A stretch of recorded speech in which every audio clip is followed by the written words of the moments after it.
আজকে আমরা সংক্ষিপ্ত জুম্মার খুতবার বিষয় নির্ধারণ করতেছি। জুম্মার সালাতের খুঁটিনাটি বিষয়। আজকে জুম্মার দিন, এই জুম্মার দিনের করণীয় বর্জনীয় বলা যায়। আল্লাহ তাআলা আমাকে যদি তৌফিক ইনায়েত করেন, এর উপরে কিছু কথা আমি বলার চেষ্টা করব ইনশাআল্লাহ। আমা তৌফিক ইল্লা বিল্লাহ, আলাইহি তাওয়াক্কালতু ওয়া ইলাইহি উনীব। সম্মানিত হাজিরিন, সংক্ষিপ্ত সময় সংক্ষেপে আলোচনা করব। একটু মনোযোগ সহকারে শোনার চেষ্টা করুন, কারণ এটা আপনার যতদিন পর্যন্ত আপনি বেঁচে থাকবেন, সুস্থ থেকে আপনি মসজিদে আসতে পারবেন, ততদিন পর্যন্ত আপনার এটা প্রয়োজন, এটা আপনার লাগবে। তাই আপনি মনোযোগ সহকারে এটা শ্রবণ করুন এবং সেই অনুযায়ী আপনি মসজিদের আদবসমূহ রক্ষা করুন। প্রিয় হাজিরিন, আল্লাহ রাব্বুল আলামিন বলছেন সূরা জুমা 9 এবং 10 নম্বর আয়াতে আল্লাহ রাব্বুল আলামিন বলছেন, ইয়া আইয়ুহাল্লাযীনা আমানু ইযা নুদিয়া লিস-সালাতি মিন ইয়াউমিল জুমআতি ফাসআউ ইলা যিকরিল্লাহি ওয়া যারুল বাইয়া যালিকুম খায়রুল লাকুম ইন কুনতুম তা'লামুন। আল্লাহ রাব্বুল আলামিন বলছেন, ইয়া আইয়ুহাল্লাযীনা আমানু, হে ঈমানদারগণ, হে বিশ্বাসীগণ, হে মুমিনগণ, জুম্মার দিন যখন নামাজের জন্য আজান দেওয়া হয়, জুম্মার দিন যখন সালাতের জন্য আজান দেওয়া হয়, তখন তোমরা বেচাকেনা বন্ধ করো। তখন তোমরা বেচাকেনা বন্ধ করো। এর ভাবার্থ হচ্ছে বেচাকেনা মানে ব্যবসা বাণিজ্য, চাকরি বাকরি, কাজকর্ম সব কিছু বন্ধ হয়ে যাবে। সব কিছু বন্ধ হয়ে তোমরা আল্লাহর স্মরণের পানে ছুটে চলো। এটা তোমাদের জন্যে উত্তম যদি তোমরা বুঝে থাকো। তাহলে আল্লাহ বলে দিচ্ছেন উত্তম কি, যে যখন জুম্মার দিনের সালাতের আজান দেওয়া হবে তখন সমস্ত কাজকর্ম বন্ধ থাকবে। সমস্ত কাজকর্ম কি থাকবে? বন্ধ থাকবে। সালাতের পানে, জিকিরের পানে আল্লাহর দিকে ছুটে চলতে হবে, তার মানে মসজিদের দিকে ছুটে চলতে হবে। হাদিসগুলো যখন আমরা দেখছি তখন দেখতে পাচ্ছি যে জুম্মার খুতবার আগেই, খতিব সাহেব মেম্বারে ওঠার আগেই এই যে আজান মুয়াজ্জিন দিল, এই আজানের আগেই সমস্ত মুসল্লিদেরকে মসজিদের ভিতরে প্রবেশ করতে হবে। সমস্ত মুসল্লিদেরকে মসজিদের ভিতরে প্রবেশ করতে হবে। এরপরে যে যেই কাজগুলো আছে সেগুলো করবে। কিন্তু কখন মসজিদের ভিতরে আসবে? মসজিদের ভিতরে আসবে আজান হওয়ার আগে, খতিব সাহেব মেম্বারে ওঠার আগে। কোথায় আসবে? মসজিদের ভিতরে আসবে। আমরা কখন আসি? আলহামদুলিল্লাহ আমরা অনেকে আসি যে আমরা পালন করি। আল্লাহ এবং তার রাসূলের দেওয়া এই বিধানটা আমরা অনেকেই আসি, পালন করি। কিন্তু বেশি সংখ্যক মানুষ আজকে এই আয়াত এবং এই হাদিসকে বাদ দিয়ে দিয়েছি। বাদ দিয়ে আমাদের খেয়াল খুশি মতো আমরা আসার চেষ্টা করছি। আল্লাহ রাব্বুল আলামিন আরো বলছেন সূরা জুম্মা 10 নম্বর আয়াতে আল্লাহ রাব্বুল আলামিন বলছেন, ফাইযা কুদিয়াতিস সালাতু ফান্তাশিরু ফিল আরদ, অতঃপর নামাজ শেষ করো। নামাজ শেষ করার পরে তোমরা পৃথিবীতে ছড়িয়ে পড়ো। কিসের জন্য ছড়িয়ে পড়ো? ছড়িয়ে পড়ো আল্লাহর অনুগ্রহ তালাশ করার জন্যে এবং অধিক স্মরণ করার জন্যে, যাতে করে তোমরা সফল কাম হতে পারো। সুবহানাল্লাহ। আমরা বলেছিলাম, দেখেন মনে আছে কিনা, যে সফল কাম ওই ব্যক্তি নয়, ঈদের খুতবাতে বলেছিলাম, সফল কাম ওই ব্যক্তি নয় যার অনেক অর্থ সম্পদ হয়েছে, অনেক বিল্ডিংয়ের মালিক হয়েছে, অনেক গাড়ির মালিক হয়েছে, ওই ব্যক্তি সফল কাম নয়। সফল কাম মূলত ওই ব্যক্তি যেই ব্যক্তি মৃত্যুর পরে এক চান্সে জান্নাতে প্রবেশ করবে। সুবহানাল্লাহ। তাহলে সফল কাম হতে গেলে একটা নীতি আমাদেরকে অবলম্বন করতে হবে। সেই নীতি হলো জুম্মার দিনে খতিব মেম্বারে ওঠার আগেই মসজিদের ভিতরে প্রবেশ করতে হবে। পারবো তো ইনশাআল্লাহ? আমরা ইনশাআল্লাহ। দেখেন আজকে সংক্ষিপ্ত জুম্মার খুতবার বিষয় আমরা নির্ধারণ করেছি, সেটা হচ্ছে জুম্মার সালাতের খুঁটিনাটি বিষয়। কি করবেন কি করবেন না। আমাদের ভাইদেরকে অনেককেই আমরা দেখতে পাই যে না জানার কারণে অনেকেই বা অনেক দিন আগে শুনেছে মনে নেই, এরকম হওয়ার কারণে অনেকেই অনেক জায়গাতে ভুল করে থাকছে আমরা দেখতে পাচ্ছি। যেমন 1 নম্বরে যে বিষয়টা বলবো আপনাদেরকে, সেটা হলো আজানের সময়, যখন আজান হচ্ছে অনেক সময় আজানের সময় সালাতে দাঁড়িয়ে যাচ্ছে, মানে আসতেছে আজান দিচ্ছে এদিকে সালাত পড়া শুরু করছে। দেখেন, আজানের সময় আপনি যদি সালাতে দাঁড়ান তাহলে আপনি যে কাবিরা গুনাহে মানে গুনাহগারের অন্তর্ভুক্ত হবেন এটা নয়, কিন্তু আজানের জবাব এবং দুয়ার যে ফজিলত রয়েছে, আকাশ চুম্বি ফজিলত, সুবহানাল্লাহ বলবেন না? কি চুম্বি ফজিলত বলেছি? আকাশ চুম্বি ফজিলত রয়েছে। এই ফজিলত থেকে আমি কেন বঞ্চিত হব? যেমন মুয়াজ্জিন যখন আজান দেয়, আজান দেওয়া শেষ হয়ে যাওয়ার সাথে সাথে মুয়াজ্জিনের আমলনামায় 60টি নেকি লিপিবদ্ধ করে দেওয়া হয়। সুবহানাল্লাহ। কয়টি নেকি? সবাই কথা বলেন। 60টি নেকি লিপিবদ্ধ করে দেওয়া হয়। এরপরে মুয়াজ্জিন যখন আজান দেয়, যত দূর পর্যন্ত ওই আজান শুনতে পায়, গাছগাছালি, কীটপতঙ্গ, পশু প্রাণী, মানুষ, জিন, ফেরেশতা যত দূর পর্যন্ত শুনতে পায় এই আওয়াজ যায়, তারা সবাই ওই মুয়াজ্জিনের জন্য দোয়া করতে থাকে। সুবহানাল্লাহ। আর ওই দোয়া আল্লাহ নবী সাল্লাল্লাহু আলাইহি ওয়াসাল্লাম বলছেন, ওই দোয়া আল্লাহ রাব্বুল আলামিন কবুল করেন। সুবহানাল্লাহ বিহামদি। তাহলে মুয়াজ্জিনের ফজিলত কি, তাই না? মুয়াজ্জিনের ফজিলত কি? এরপরে মুয়াজ্জিনের আরো ফজিলত রয়েছে। যেমন যখন মুয়াজ্জিন আজান দেয়, এক টানা 12 বছর যদি কোনো মুয়াজ্জিন আল্লাহর সন্তুষ্টির জন্য আজান দেয়, তাহলে আল্লাহ নবী সাল্লাল্লাহু আলাইহি সাল্লাম বলছেন ওয়াজাবাত লাহুল জান্নাহ, ওর জন্য জান্নাত ওয়াজিব হয়ে গেল। সুবহানাল্লাহ। সুতরাং মুয়াজ্জিনের ফজিলত অনেক আছে। এরপরে আল্লাহ রাসূল সাল্লাল্লাহু আলাইহি সাল্লাম বলছেন যে মুয়াজ্জিন যিনি আজান দেয় আল্লাহর সন্তুষ্টির জন্য, ওই ব্যক্তি মৃত্যুবরণ করার পরে কিয়ামতের দিন, বিচারের কাঠগড়ার দিন, সমস্ত মানুষের চাইতে তাদের গর্দান, তাদের ঘাড় সবচেয়ে বেশি উঁচা হবে। সুবহানাল্লাহ। তাহলে কত ফজিলত। এবার সাহাবা একরামরা বলছেন, ইয়া রাসূলুল্লাহ সাল্লাল্লাহু আলাইহি ওয়াসাল্লাম, বুঝলাম মুয়াজ্জিনের এত ফজিলত, আমরা কি ওই নেকির অংশীদার হতে পারি না? দেখেন সাহাবা একরামদের প্রশ্ন, দেখেন যে মুয়াজ্জিনের তো অনেক ফজিলত, আমরা তো নেকি থেকে পিছিয়ে পড়ব মুয়াজ্জিনের চাইতে। নেকি নিয়ে প্রতিযোগিতা হচ্ছে, নেকি নিয়ে কি হচ্ছে? প্রতিযোগিতা হচ্ছে। আমরা তো নেকি থেকে পিছিয়ে পড়ব, তাহলে তার মতো কি আমরা নেকি অর্জন করতে পারি না? তখন রাসূল করিম সাল্লাল্লাহু আলাইহি সাল্লাম বলছেন, ইজা সামিতুমুন নিদা, যখন তোমরা আজান শুনতে পাও, শুনছেন তো সবাই?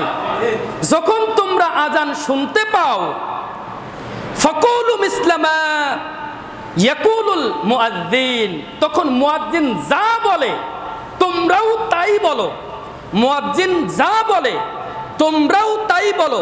শুধুমাত্র যখন হাইয়া আলাস সালাহ, হাইয়া আলাল ফালাহ বলবে, তখন তোমরা বলবে লা হাওলা ওয়ালা কুওয়াতা ইল্লা বিল্লাহ, এই বাক্যটা বলবে। আর মুয়াজ্জিন যা বলে তোমরাও তাই বলো। যদি তোমরা মুয়াজ্জিন যা বলে তোমরাও তাই বলো, তাহলে মুয়াজ্জিন আজান দিয়ে যেই পরিমাণ নেকি অর্জন করেছে, ওই পরিমাণ নেকি আল্লাহ রাব্বুল আলামিনের ফেরেশতারা তোমার আমলনামায় লিপিবদ্ধ করে দিবেন।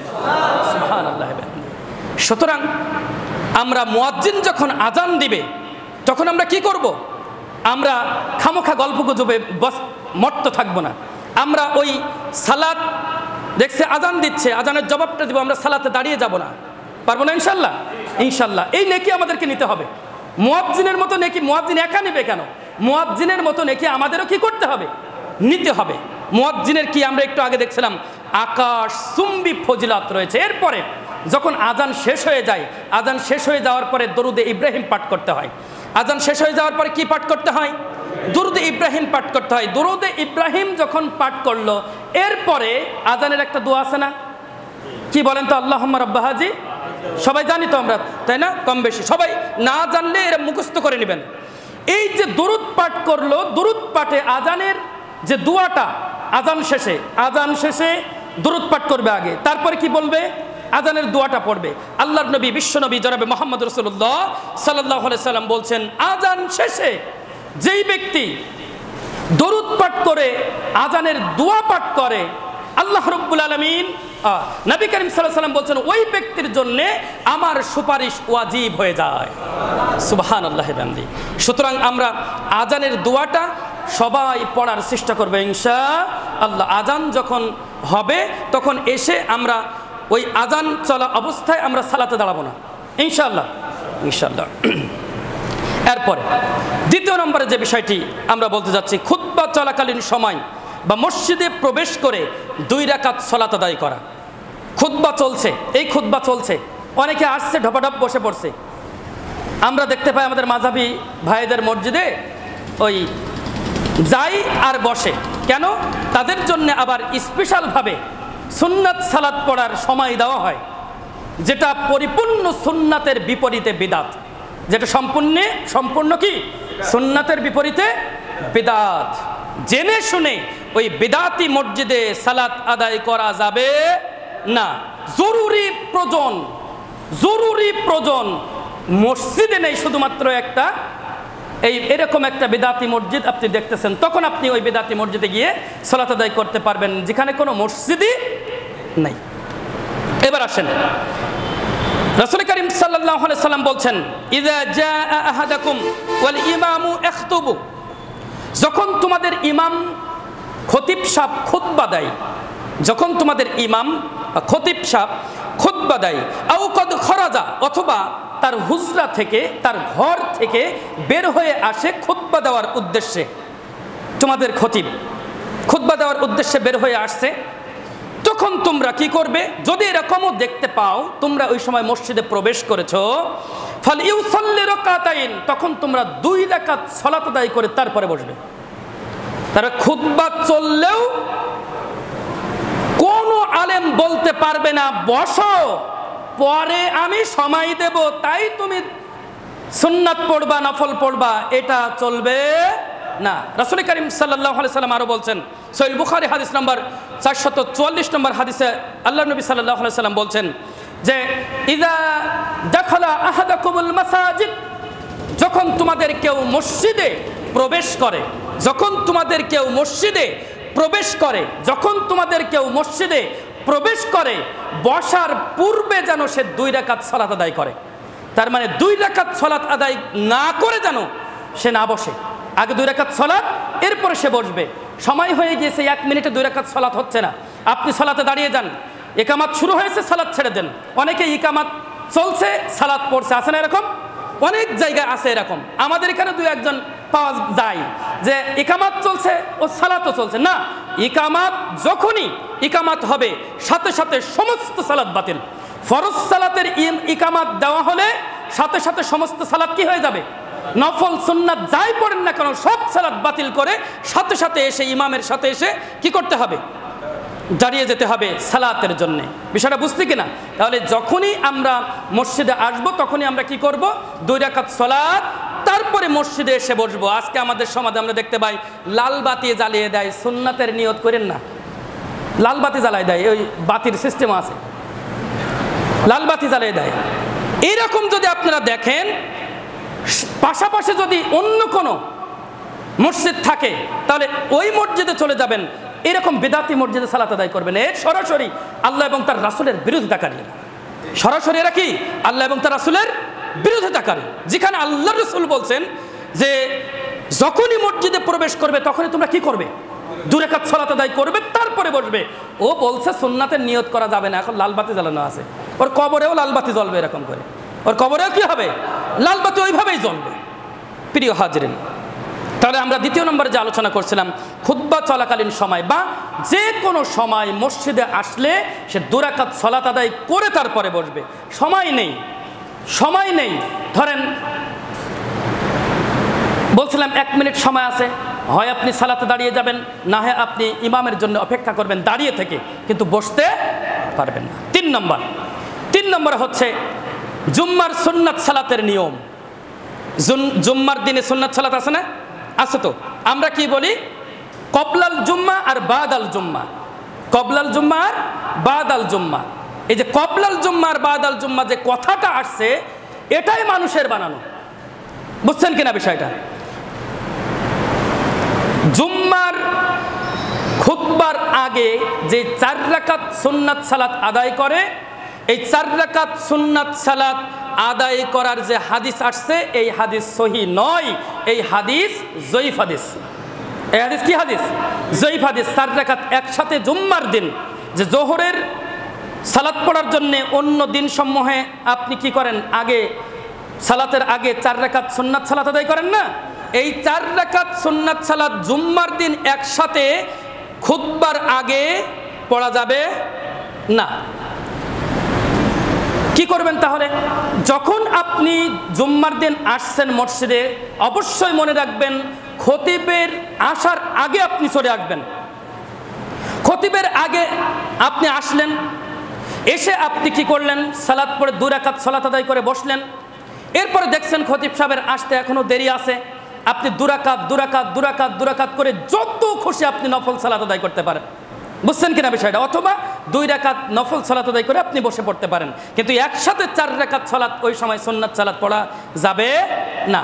এরপরে সালাত শেষ করে যখন ইমামের খুতবা শেষ হয়ে যাবে, তারপরে ইমামের সালাত শেষ হয়ে যাবে, জুমার সালাত শেষ হয়ে গেল, খুতবা সালাত শেষ হয়ে গেল। এরপরে মসজিদে যদি আপনি পড়েন, তাহলে সুন্নাত সালাত 4 রাকাত পড়বেন। 2 + 2 কয় রাকাত?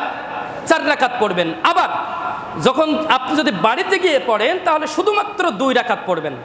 2 রাকাত পড়বেন, আপনার জন্য 2 রাকাত ছাড় আছে। এবার 4 রাকাত যে সুন্নাত সালাতের কথা আমরা বলছিলাম, যে আগে যে সুন্নাত সালাত পড়ছে, এই যে সুন্নাত সালাত 4 রাকাত সুন্নাত সালাত 2 আমরা পড়ছি না, 2 রাকাত করে শেষে পড়ছি নামাজের। এই নামাজের শেষে 2 4 রাকাত, অথবা একসঙ্গে 4 + 2 রাকাতও পড়া যায়। উমর রাদিয়াল্লাহু তাআলার একটা হাদিস বর্ণিত হয়েছে, মিশকাতুল মাসাবির ভিতরে আসছে, যে হাদিস নম্বর 1166 নম্বর হাদিস। এই হাদিসের ভিতরে আসছে যে 2 4 রাকাতের জায়গায় একসাথে আপনি 4 + 2 পড়তে পারেন, 2 + 4ও পড়তে পারেন, কিন্তু সেটা জুম্মার সালাত খুতবার আগে নয়, ওটা কখন? পরে। বিষয়টা ক্লিয়ার কিনা? ক্লিয়ার। প্রিয় হাজরিন, এরপরে 4 নম্বরে যে বিষয়টি বলবো, খতিব মেম্বারে বসার সাথে সাথে মুসল্লিগণ কাছাকাছি চলে আসবে খতিবের। যেই আলেম, যেই খতিব, যেই ইমাম, যেই বক্তা আপনার নসিহত করবে, কিছু কথা বলবে আপনার, যখনই আপনি দেখবেন সাথে সাথে কি করবেন? ওই দূরে বসে আছেন এরকম নয়, আপনি কি করবেন? সাথে সাথে ওই যে খতিব, ওই যে বক্তা, ওই যে আলেম, তার কাছাকাছি পাশাপাশি বসার চেষ্টা করবেন, চলে আসবেন দ্রুত। অনেক সময় মানুষ, আমরা তো দেরিতে আসছি, আবার নিয়মিত আমরা ইমামের খতিবের কাছ থেকে দূরে বসছি, এরকম আছে না? অনেক মানুষ আছে। আমাদের প্রতিযোগিতা করতে হবে, মনে রাখবেন। একটু দেখেন, সবাই দেখেন, কেউ ঘুমাচ্ছে কিনা দেখেন তো, ডেকে দেন দেখেন তো কেউ ঘুমাচ্ছে কিনা, ডেকে দেন, হাত দিয়ে দেন, শুধু হাত দিয়ে দেন। দেখেন, খতিব মেম্বরে বসার, যখন খতিব মেম্বরে বসেছে, মুসল্লিগণ কি করবে বললাম? দ্রুত কাছাকাছি চলে আসবে। কিন্তু আমরা আজকে কি করি? দেরিতে তো আসি প্লাস আমরা নিয়মিত ওই দূরে বসার চেষ্টা করি, ইমামের কাছে আসার চেষ্টা করি না। অথচ আল্লাহ রাসূল সাল্লাল্লাহু আলাইহি ওয়াসাল্লামের হাদিস আমাদের সামনে স্পষ্ট। প্রথম যে কাতার, এই প্রথম কাতারের যে ফজিলত তোমরা যদি জানতে, রাসূল সাল্লাল্লাহু আলাইহি ওয়াসাল্লাম বলছেন, হামাগুড়ি দিয়ে হলেও তোমরা প্রথম কাতারে গিয়ে সালাত আদায় করতে, প্রতিযোগিতা। বুঝছেন বিষয়টা? তাহলে তার অবশ্যই গুরুত্ব আছে প্রথম কাতারের। তার মানে কি? সবসময় ইমামের, খতিবের, আলেমদের আমরা কাছাকাছি থাকবো, পাশাপাশি থাকবো, এই হাদিস সেটা প্রমাণ করে। রাসূল করিম সাল্লাল্লাহু আলাইহি সাল্লাম বলছেন যে নিয়মিত খতিবের বা আলেমের ওই বক্তব্য শোনা থেকে দূরে বসে যারা নিয়মিত দূরে বসে, শুনছেন তো সবাই, নিয়মিত যারা দূরে বসে ওরা জান্নাতে এক সময় প্রবেশ করলেও ফিল জান্নাতি ওয়া ইন দাখালাহা, সে দেরিতে জান্নাতে প্রবেশ করবে। বুঝছেন বিষয়টা? মানে যারা এই যে খতিব থেকে দূরে বসে নিয়মিত, ওই সব সময় ওই দেখেন লাস্টের কাতার ধরবে, আছে না এরকম পাবলিক অনেক, ওরা যদি জান্নাতে যায়ও এক সময় তাহলে ওরা কি করবে? দেরিতে যাবে। তাহলে আমাদের কি করতে হবে? আমাদের সব সময় আমাদের ইমামদের, আলেমদের, খতিবদের পাশাপাশি কাছাকাছি বসার আমাদের চেষ্টা করতে হবে এবং তাদের কাছ থেকে কি করতে হবে? জ্ঞান নিতে হবে, ইনশাআল্লাহ। এরপরে 5 নম্বরে যে বিষয়টি বলবো, জুম্মার দিনের বিষয়, মসজিদে বসে থাকা বা খুতবা শোনা অবস্থায় 3 মাথা হয়ে না বসা। হাদিসটা আসছে মিশকাতুল মাসাবি 1393 নম্বর হাদিস। 3 মাথা হয়ে না বসা মানে হলো রাসূল সাল্লাল্লাহু আলাইহি ওয়াসাল্লাম বলেছেন, এই হাদিসের ভিতরে আসছে যে অনেক সময় খুতবা চলাকালীন সময়ে অনেক মানুষ এরকম আছে 2 হাঁটু উপরের দিকে দেয়, দিয়ে 2 হাঁটুকে এরকম করে হাত দিয়ে জড়িয়ে ধরে বসে। তাহলে হাঁটু হচ্ছে 1 মাথা ধরেছে, 2টা হাঁটু 1 মাথা করে। এই 1 মাথা হাঁটু হচ্ছে, হাঁটুর কয় মাথা? 2 মাথা, আর নিজের একটা মাথা, কয় মাথা? তাহলে এই 3 মাথা করে যেন না বসে, এটা আল্লাহ রাসূল সাল্লাল্লাহু আলাইহি ওয়াসাল্লাম নিষেধ করেছেন। সুতরাং আমরা কেউ জুম্মার খুতবা চলাকালীন অবস্থায় বা সালাতে যখন আসবো মসজিদে, তখন আমরা কেউ এভাবে করে বসবো না। হ্যাঁ, এক সময় কিন্তু বসতেন সাহাবা একরামরা, জানেন আপনারা, ক্ষুধার যন্ত্রণা পেটে নিয়ে পেটে পাথর বাঁধতেন, তখন এভাবে করে জড়িয়ে এরকম করে মাঝে মাঝে এরকম করে থাকতেন। বুঝছেন বেশা? ক্ষুধার যন্ত্রণার জন্যে। আছে আপনার ক্ষুধার যন্ত্রণা? নেই তাই সালাতে সময় মতো আসেন না, আর থাকলে তো আপনার খুঁজেই পাওয়া যেত না, তাই না? আল্লাহু আকবার, কি ঈমান ছিল তাদের! না খেয়ে না দে। আবু হুরায়রা রাদিয়াল্লাহু তাআলা আনহু শুনেন না বারবার, আবু হুরায়রা রাদিয়াল্লাহু তাআলার হাদিস, সবচেয়ে বেশি হাদিস বর্ণনাকারীদের ভিতরে কে ছিল? আবু হুরায়রা রাদিয়াল্লাহু তাআলা। তার সম্পর্কে মানে যখন পড়ি আমরা তার ইতিহাস, যে আবু হুরায়রা রাদিয়াল্লাহু তাআলা আনহু না খেয়ে না দিয়ে মসজিদে নববীতে পড়ে থাকতেন, আল্লাহ রাসূল সাল্লাল্লাহু আলাইহি ওয়াসাল্লামের কাছ থেকে জ্ঞান নেওয়ার জন্য পড়ে থাকতো। আল্লাহু আকবার, আপনি বুঝছেন? কিন্তু আমরা আজকে কি, আমরা তো জ্ঞান নিজেরা অর্জন করব না, যারা জ্ঞানী তাদের সাথে তর্কও করব। আছে না এরকম? আছে। আমরা জানি না কিছু, কিন্তু আমরা তর্কও করব। আল্লাহু আকবার। সবসময় আলেমদের কাছ থেকে আপনারা কি করবেন? জ্ঞান নেওয়ার চেষ্টা করবেন, আপনি বলার চেষ্টা করবেন, শুধু প্রশ্ন করতে থাকবেন, একের পর এক প্রশ্ন করবেন, যেটা করলে এমন প্রশ্ন যেটাতে আপনার আখিরাত পরকাল কি হয়? ভালো হয়, এরকম প্রশ্ন করবেন সবসময়। 6 নম্বরে যেটা বলবো সেটা হলো, তাহলে 5 নম্বরে মসজিদে যখন আমরা আসবো তখন আমরা কি করব না, খুতবার সময় হোক বা অন্য কোনো সময় হোক, তখন আমরা ওই হাঁটুটাকে ভাঁজ করে দিয়ে উপরের দিকে হাত দিয়ে ধরে রেখে আমরা ওইভাবে করে বসবো না, ইনশাআল্লাহ। 6 নম্বরে যে বিষয়টা বলবো, খুতবার সময় ঘুমে ধরে অনেকের, তাই না? খুতবার সময় কি ধরে? ঘুমে ধরে। আমার চাচা ঘুমাচ্ছে না, দেখেন তো, রেখে দেন। খুতবার সময় অনেকের এরকম ঘুমে ধরে। এখন ঘুমে ধরলে কি প্রতিকার রয়েছে? রাসূল করিম সাল্লাল্লাহু আলাইহি সাল্লাম বলছেন, হাদিসটি আসছে মিশকাতুল মাসাবি হাদিস নম্বর 1394। রাসূল করিম সাল্লাল্লাহু আলাইহি সাল্লাম বলছেন, ফালিয়াতাহাওয়াল মিনাল মাজলিসি যালিকা, যখন তোমাদের কারোর খুতবা শুনতে শুনতে খুতবার সময় ঘুমে ধরে, তখন সে যেন কি করে? ফালিয়াতাহাওয়াল, তখন সে যেন স্থান পরিবর্তন করে। স্থান কি করে?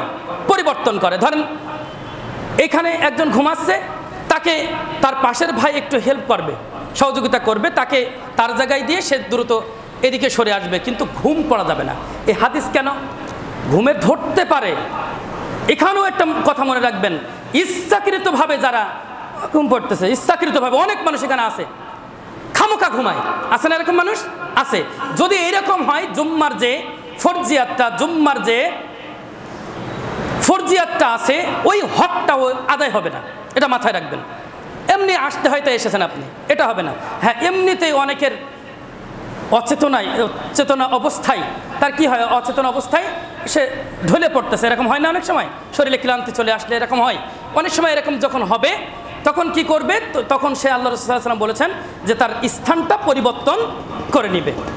ইনশাআল্লাহ আমরা সবাই এটার দিকে খেয়াল রাখবো ইনশাআল্লাহ। এরপরে 7 নম্বর হচ্ছে বাধ্যগত কারণে জুম্মা পড়তে না পারলে, অনেকের প্রশ্ন আছে, সেজন্য এই বিষয়গুলো আমি নিয়ে আসছি আজকে, যে বাধ্যগত কারণে জুম্মা পড়তে না পারলে কি করবে। ধরেন এমন একটা বিপদে আপনি পড়েছেন, আপনার স্ত্রী, আপনার মা বা আপনার কন্যা, আপনার সন্তান, কেউ একজন এমন একটা বিপদে পড়েছে যে জুম্মার সময়ই আপনাকে তাকে নিয়ে হাসপাতালে দৌড়াতে হচ্ছে। উদাহরণস্বরূপ হাসপাতালে দৌড়াতে হচ্ছে, আপনার জুম্মার সালাতের সময় পার হয়ে যাচ্ছে। জোহর পড়বেন, আপনি যখন কি পড়বেন? জোহর পড়বেন, জোহরের নিয়ত করে পড়বেন। এবার অনেক সময় সফরে থাকে মানুষ, থাকে কিনা? সফরে রয়েছে, এমন একটা জায়গা আছে মসজিদে নেই, তখন কি করবে? ওই যে জোহর পড়বে। কিন্তু যদি মসজিদ থাকে তাহলে তখন আর সে জোহর পড়তে পারবে না, মসজিদে যেতে হবে। মসজিদে গিয়ে কি করবে? জুম্মা পড়বে। এবার আসেন, একত্রে অনেক মানুষ আমরা বিভিন্ন ভ্রমণে চলে যাই বিভিন্ন জায়গায়, তাই না? ভ্রমণে চলে গিয়েছি, তখন আমরা কি করব? তখন একত্রে সবাই মিলে জোহরের কসর করব। নিয়ত হবে কিসের? অনেকেই বিষয়গুলো জানে না। নিয়ত হবে হচ্ছে জোহরের নিয়ত হবে, জোহরের নিয়ত করে কসর করতে হবে। তাহলে জোহরের রাকাত 4 রাকাত, কসর বলতে অর্ধেক, কত রাকাত হচ্ছে? 2 রাকাত পড়বেন। তাহলে জুম্মার সালাত কয় রাকাত? 2 রাকাত। কিন্তু নিয়ত কিন্তু জুম্মার সালাতের না, নিয়ত কিসের হবে?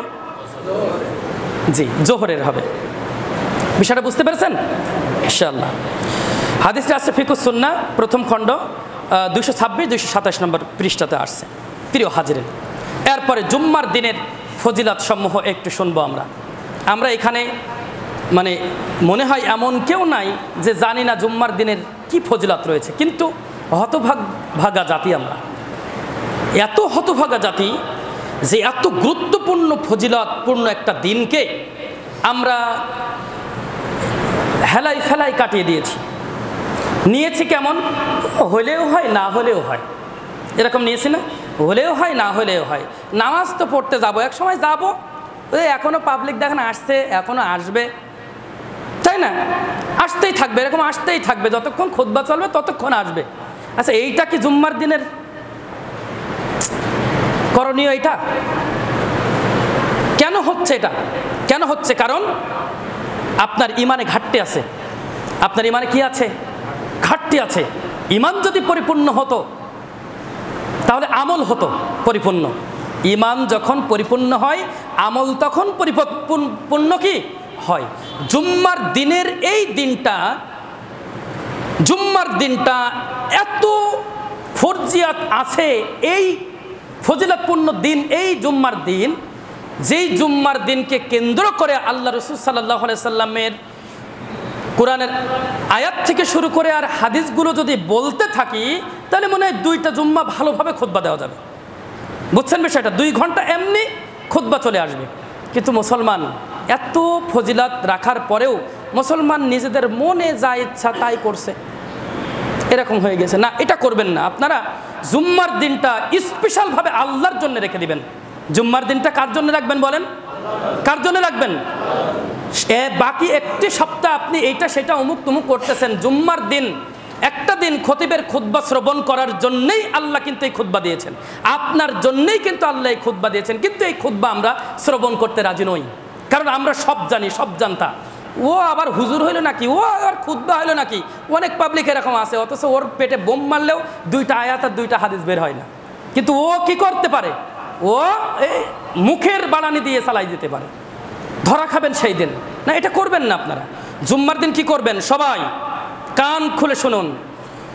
জুম্মার দিন অবশ্যই অবশ্যই বাধ্যগত অবস্থা ছাড়া অবশ্যই অবশ্যই আপনাকে খতিব মেম্বারে ওঠার আগেই আপনাকে এসে খতিবের জন্য অপেক্ষা করতে হবে। এটা আপনার জন্য মাথায় থাকে। আসুন, জুম্মার দিন রাসূল কারীম সাল্লাল্লাহু আলাইহি সাল্লাম বলছেন, জুম্মার দিন হলো দিন সমূহের সেরা দিন। সুবহানাল্লাহ। হয়নি? সমস্ত দিন সমূহের সেরা দিন কোন দিনের কথা বললেন? তা আপনার কাছে হালকা মনে হলো যে আপনি সুবহানাল্লাহ বললেন না, মনে চাইছে না? হ্যাঁ, আল্লাহ রাসূল সাল্লাল্লাহু আলাইহি সাল্লাম বলছেন, জুম্মার দিন হলো সকল দিনের ভিতরে শ্রেষ্ঠতম দিন। সুবহানাল্লাহ।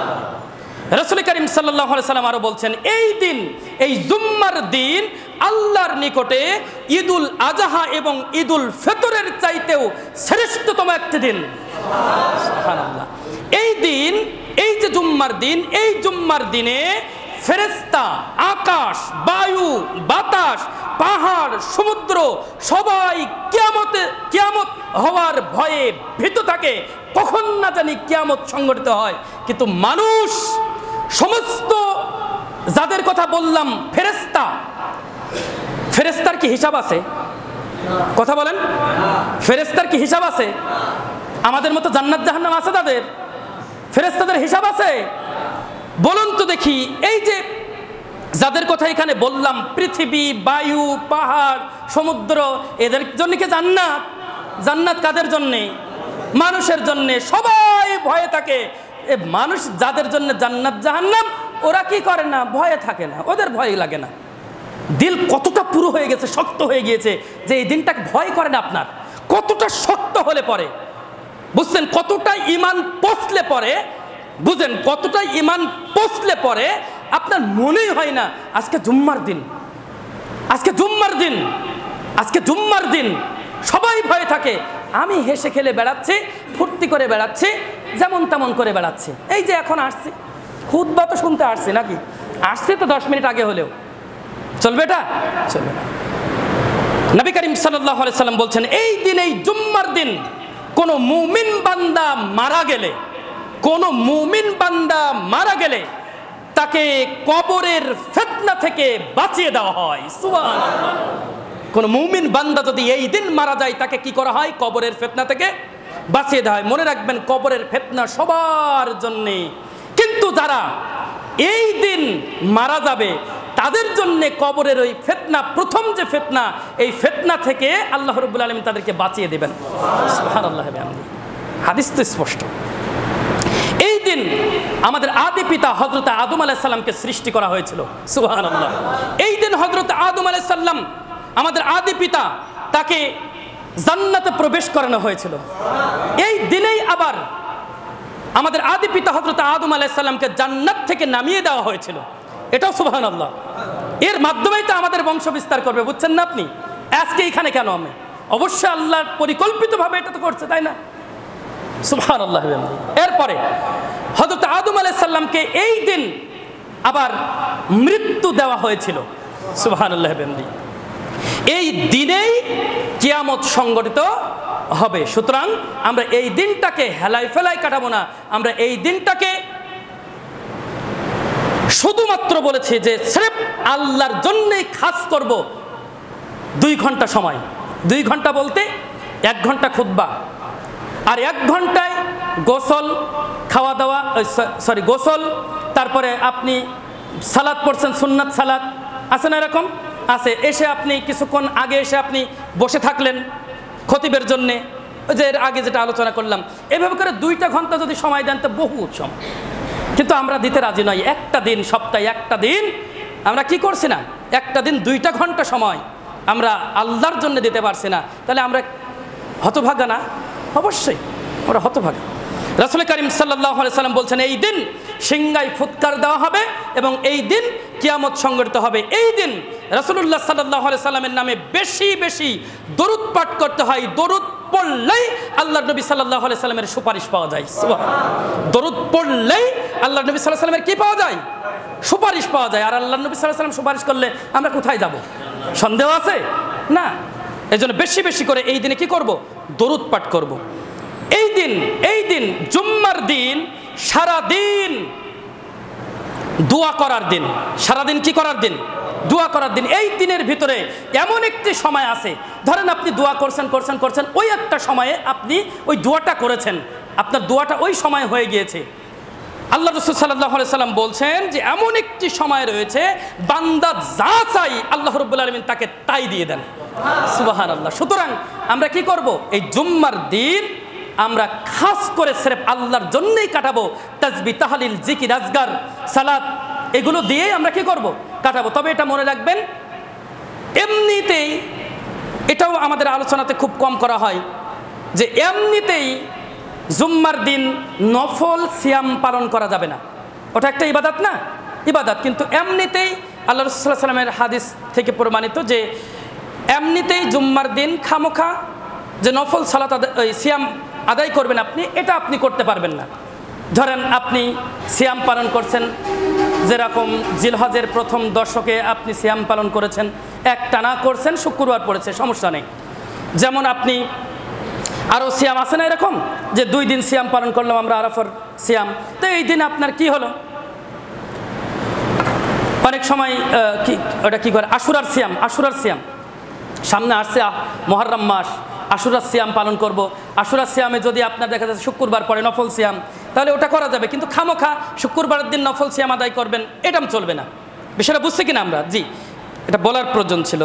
তাহলে আমরা দেখছিলাম যে জুম্মার দিনের ফজিলত, আমরা দেখলাম যে জুম্মার দিন কত গুরুত্বপূর্ণ মর্যাদাপূর্ণ দিন। এই দিনে কি ফজিলত রয়েছে, রাসূল করিম সাল্লাল্লাহু আলাইহি সাল্লাম বলছেন, যেই ব্যক্তি সুন্দর করে বাড়ি থেকে গোসল করলো, সুন্দর করে গোসল করলো, এরপরে সুন্দর পোশাক পরিধান করলো, এরপরে পায়ে হেঁটে মসজিদে গেল। কিসে হেঁটে? পায়ে হেঁটে। হ্যাঁ, অনেকের দূরে বাড়ি, তারা সাইকেলে আসতে পারে, নিয়ত থাকবে আমার যদি কাছে হতো আমিও হেঁটে যেতাম, তাহলে ওই ফজিলতটা আপনিও পাবেন। নিয়তের উপরে কি করে? ইন্নামাল আমালু বিন নিয়ত, প্রত্যেকটা কাজ তার নিয়তের উপর নির্ভরশীল। তাহলে নিয়ত যদি থাকতো যে আমার যদি নিকটে হতো তাহলে আমি পায়ে হেঁটে যেতাম, কিন্তু দূরে বলে আমি পায়ে হেঁটে যেতে পারছি না, তাহলে ওই নেকিটা আপনি কি করতে পারেন? পেতে পারেন, পাবেন ইনশাআল্লাহ, আমরা আশাবাদী। তাহলে যদি কেউ জুম্মার দিন সুন্দর করে গোসল করে, সুন্দর পোশাক পরিধান করে এবং পায়ে হেঁটে মসজিদে এসে খতিবের খুতবা শ্রবণ করে, সুন্দর করে খতিবের খুতবা শ্রবণ করে মনোযোগ সহকারে, এরপরে সালাত পড়বে, খতিবের সাথে সালাত পড়বে, সালাত পড়ে যখন বাড়িতে যাবে, বাড়িতে যাওয়ার সঙ্গে সঙ্গে এক জুম্মা থেকে নিয়ে অপর জুম্মা পর্যন্ত আরো প্লাস 3 দিনের যে সগীরা গুনাহ, এগুলো আল্লাহ রাব্বুল আলামিন ক্ষমা করে দেন। সুবহানাল্লাহ। এই কি ফজিলত, এই ফজিলতটা আপনি পাবেন আপনি যে ব্যক্তি খুতবার আগে আসেন নাই, এই ফজিলত আপনি পাবেন। আপনি তো শুনেছেন এই দরজায় দাঁড়িয়ে থাকে ফেরেশতা, ফেরেশতারা দরজায় দাঁড়িয়ে দাঁড়িয়ে থাকে, খাতা খুলে দাঁড়িয়ে থাকে। প্রথমে কে আসছে? আব্দুল করিম আসছে। আব্দুল করিমের নামে উট কুরবানি করলে যেই পরিমাণ নেকি হয়, সেই পরিমাণ নেকি তার আমলনামায় লিপিবদ্ধ করে দেওয়া হয়। দ্বিতীয়তে কে আসছে? আব্দুল হাকিম আসছে। আব্দুল হাকিম কে আসছে? আব্দুল হাকিম আসছে। ওর আমলনামায় গরু কুরবানি করলে যে পরিমাণ নেকি হয়, সেই পরিমাণ নেকি ওর আমলনামায় দিয়ে দাও। এখানে মাথায় রাখবেন, এই যে নেকিগুলো না শুধুমাত্র একজনকে দেওয়া হয় না, একই সাথে একটা সময় নির্ধারণ করা হয়। যেমন আপনার জুম্মার সালাতের ফজর থেকে শুরু করে আর একেবারেই এই যে জুম্মার খতিব খুতবা দেওয়ার আগ পর্যন্ত এই যে সময়টা, এটাকে ভাগ করা হয়। এটাকে কি করা হয়? ভাগ করা হয়। ভাগ করে প্রথম অংশ, দ্বিতীয় অংশ, তৃতীয় অংশ এরকম করা হয়। তাহলে যদি 6 ঘন্টা সময় হয়, যদি আপনি 6 ঘন্টা সময়ের ভিতর থেকে আপনি 3টা ভাগ করেন, তাহলে আপনি কি পাচ্ছেন? 3টা বা 4টা ভাগ, 3টা ভাগ করেন এখন, তাহলে 2 ঘন্টা করে পাচ্ছেন। এই 2 ঘন্টার ভিতরে যারা আসবে প্রথম অংশে, তারা সবাই উট কুরবানির নেকি পাবে। বুঝছেন বিষয়টা? দ্বিতীয় অংশে যারা আসবে তারা সবাই গরু কুরবানির নেকি পাবে। আমরা বুঝছি কিনা বিষয়টা? তৃতীয় নম্বরে যারা আসবে তারা সবাই ছাগল কুরবানির নেকি পাবে। সুবহানাল্লাহ। তাহলে আমরা বুঝতে পারছি না, কিন্তু আমরা কি করছি? আমরা তো আসছি খতিবের খুতবা যখন চলছে তখন, অথচ খুতবা যখন শুরু হয়, আচ্ছা ফেরেশতাদের কত মর্যাদা! ফেরেশতা মানে কি? ফেরেশতা বলি কেন? যার কোনো গুনাহ নেই, যারা সর্ব অবস্থায় আল্লাহর হুকুম আহকাম মানার জন্য সচেষ্ট আছে, উনারা এখন আমি যখন এখানে বসেছিলাম, ওই ফেরেশতারা খাতা পাতিল গুটিয়ে আমার এই খুতবা শুনতে বসে পড়েছে। এত বড় ফজিলতপূর্ণ একটা খুতবার মানে একটা আমল এই খুতবা, অথচ আমরা মানুষ কত বড় হতভাগা হলে পরে এইরকম একটা ফজিলতপূর্ণ আমলকে আমরা হেলায় ফেলায় কাটাচ্ছি। প্রিয় হাজিরিন, সবাই আমরা খতিবের মেম্বারে ওঠার আগেই আমরা মসজিদে চলে আসবো ইনশাআল্লাহ। প্রিয় হাজিরিন, এরপরে রাসূল করিম সাল্লাল্লাহু আলাইহি সাল্লাম বলছেন যে প্রতিটা পদক্ষেপে ওই যে মানুষ জুম্মার দিন যে হেঁটে হেঁটে মানুষ আসছে না, প্রতিটা পদক্ষেপের বিনিময়ে 1 বছরের সিয়াম আর 1 বছরের নফল সালাত, মানে তাহাজ্জুদের সালাত আদায় করলে যেই পরিমাণ নেকি হয়, ওই পরিমাণ নেকি ওই বান্দা ওই বান্দের আমলনামায় লিপিবদ্ধ করে দেওয়া হয়। সুবহানাল্লাহ। আর কি চান আপনি? আর কি চান? 1 বছর ধরে সিয়াম পালন করবেন, ওই যে নেকিটা আপনি পেয়ে যাচ্ছেন যদি আপনি খতিবের খুতবা শ্রবণ করতে আসেন, খতিব মেম্বারে ওঠার আগেই নিয়ত করে যদি আসেন পায়ে হেঁটে, আপনি বুঝছেন তাও কি 1 বছরের না, কিন্তু আপনি বুঝেন কিন্তু প্রতিটা পদক্ষেপের বিনিময়ে। সুবহানাল্লাহ। এই সুবহানাল্লাহ, এই ঘুমান, সব ঘুমান। আপনি বুঝছেন বিষয়টা? আপনি বুঝছেন? একটা করে পা ফেলছেন, 1 বছরের সিয়াম রাখলে আর 1 বছর ধরে তাহাজ্জুদের সালাত আদায় করলে যেই পরিমাণ নেকি হয়, ওই পরিমাণ নেকি আপনার আমলনামায় একটা করে পদক্ষেপের বিনিময়ে লিখে দেওয়া হচ্ছে। সুবহানাল্লাহ। কি দরকার আপনার? কিন্তু আপনি যখন জুম্মার খুতবা চালু হওয়ার পরে আসছেন, ওই নেকি থেকে বঞ্চিত হচ্ছেন। ওই নেকি থেকে কি হচ্ছেন? বঞ্চিত হচ্ছেন। সাবধান মুসলমান, নেকি নেওয়ার চেষ্টা করেন। আল্লাহ সর্ব অবস্থায় সবসময় আমাদের চান যে আমার কোনো বান্দা কোনো বান্দি যেন জাহান্নামে প্রবেশ না করুক। এটা কিন্তু আল্লাহ চান না যে জাহান্নামে প্রবেশ করুক, এটা চান আল্লাহ না। তাই প্রত্যেকটা পদক্ষেপের বিনিময়ে কি করেছেন? 1 বছরের সিয়াম আর 1 বছরের নফল ইবাদতের কি করেছেন? সালাতের নেকি দিয়ে দিচ্ছেন যে বান্দা তুই আয় আমার দিকে, আয় আমার দিকে ফিরে আয়, আমি আল্লাহ তোর জন্য জান্নাত রেখেছি, জাহান্নাম নয়, তুই যাস না জাহান্নামের দিকে। অথচ আমরা জাহান্নামের দিকে যাবো, তুই ঠিকা, আল্লাহ তুই ঠিকা, আমি যাবো জাহান্নামে। এরকম হয়ে গেছে না? মানুষ এরকম হয়ে গেছে, মানুষ এরকম হয়ে গেছে, আল্লাহ তুই ঠিকা, আমি জাহান্নামে যাবো, এরকম হয়ে গেছে। আমরা নিতে চাচ্ছি না জান্নাত। প্রিয় হাজিরিন, এরপরে এই যে জুম্মার দিন 3 ধরনের লোক আসে। জুম্মার দিন কয় ধরনের লোক আসে? 3 ধরনের লোক আসে।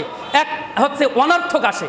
কিছু মানুষ এখানে আসে, তাদের তো দেখলেই চেনা যায়, দেখলেই বোঝা যায়, সারা সপ্তাহ নামাজ নেই, আজকে এসে ওই তার 10 মিনিট আগে আসবে, আসে না এরকম পাবলিক? ওরা অনর্থক আসে, এমনিতেই আসতে হয়তো আসে, বোঝেন নাই? মনে রাখবেন, যারা পুরা সপ্তাহ নামাজ নেই, জুম্মার দিনে ফজরের নামাজটাও নেই, ও কি করে? ও জুম্মার দিনে এসে ওই খতিবের খুতবা 10 মিনিট আগে থাকতে 15 মিনিট আগে থাকতে এসে বসে পড়বে। নামাজ তো একটু পড়তে না গেলে একেবারে মুসলমান থাকা যায় না। তুমি কি মুসলমান আসো মনে করতেছো? তুমি কি মুসলমান আসো?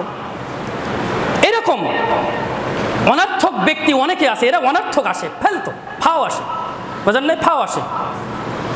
তারপরেও আসতে হবে, তারপরে কি আসতে হবে। আপনাদেরকে অনুরোধ করে বলবো, 10 মিনিট আগে নয়, খতিবের খুতবাটা মনোযোগ সহকারে শ্রবণ করবেন, ওই থেকে কিছু গ্রহণ করার চেষ্টা করবেন ইনশাআল্লাহ, ইনশাআল্লাহ। তাহলে 1 নম্বর হচ্ছে অনর্থক ব্যক্তি আসে কিছু ব্যক্তি।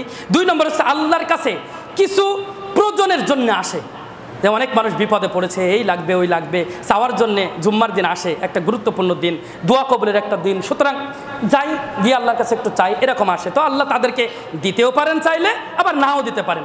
কিন্তু 1 শ্রেণীর মানুষ আছে, 3য় নম্বরে যেটা বলছেন হাদিসের ভিতরে আসছে, রাসূল সাল্লাল্লাহু আলাইহি ওয়াসাল্লাম বলছেন সির্ফ আল্লাহর সন্তুষ্টির জন্য যারা আসে। আল্লাহু আকবার। যারা সির্ফ আল্লাহর সন্তুষ্টির জন্য আসে, আল্লাহর নবী সাল্লাল্লাহু আলাইহি ওয়াসাল্লাম বলছেন যে যারা সির্ফ আল্লাহর সন্তুষ্টির জন্য আসে, 1 জুম্মা থেকে নিয়ে অপর জুম্মা পর্যন্ত এবং আরো প্লাস 3 দিন, শুধু তাই নয়, আল্লাহর নবী সাল্লাল্লাহু আলাইহি ওয়াসাল্লামের সুপারিশ তার জন্য ওয়াজিব হয়ে যায়। কিন্তু আমরা কি করছি?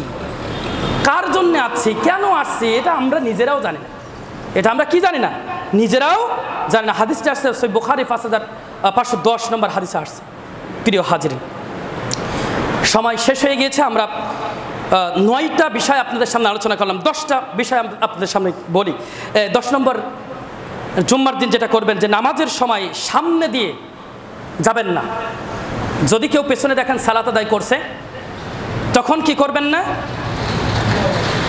সামনে দিয়ে যাবেন না।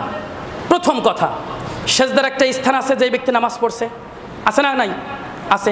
সেজদার এই স্থানের ভিতর দিয়ে গেলেই যেই ব্যক্তি সালাত আদায় করছে, ওর সাথে যুদ্ধ করবে, মানে ওকে বাধা দিবে যে কোনো মূল্যে। বুঝছেন বিষয়টা? ওর কি করবে? বাধা দিবে, কারণ আল্লাহ রাসূল সাল্লাল্লাহু আলাইহি ওয়াসাল্লাম বলেছেন সরাসরি ও হলো শয়তান, সরাসরি ওকে শয়তান, ওকে শয়তানি ওকে ওইটা করাচ্ছে। সুতরাং ওটা কি করবে? অনেক সময় এরকম দেখি না আমরা যে চলে গিয়েছে, হঠাৎ করে চলে যাচ্ছে, দেখতে পাইনি, কিন্তু ওর ভুলিয়ে দিয়েছে কে? বোঝেন নাই? ভুলিয়ে দিয়েছে কে? শয়তান ভুলিয়ে দিচ্ছে। এজন্য আল্লাহ রাসূল সাল্লাল্লাহু আলাইহি ওয়াসাল্লাম বলেছেন ওকে কি করতে? বাধা দিতে বলছেন। আর ওই যে সালাত আদায় করছে, সামনে আপনি বসে আছেন, পেছনে সালাত আদায় করছে, জরুরি প্রয়োজন ব্যতি রেখে, জরুরি প্রয়োজন মানে আপনাকে যেতেই হবে, না গেলে আপনার একটা বড় ধরনের ক্ষতি হয়ে যাবে। আছে না এরকম? হয় না? হয়। অনেক সময় বাথরুমে আপন চাপা চেপেছে, না গেলে আর হবে না। আছে না? না হয় নাকি না হয়? এরকম হয়। তখন আপনি কি করেন? বাথরুম কি ওখানে কি চেপে রাখবেন? না, তখন আপনি উঠেই চলে যাবেন, উঠেই সামনে দিয়ে কি করবেন? চলে যাবেন।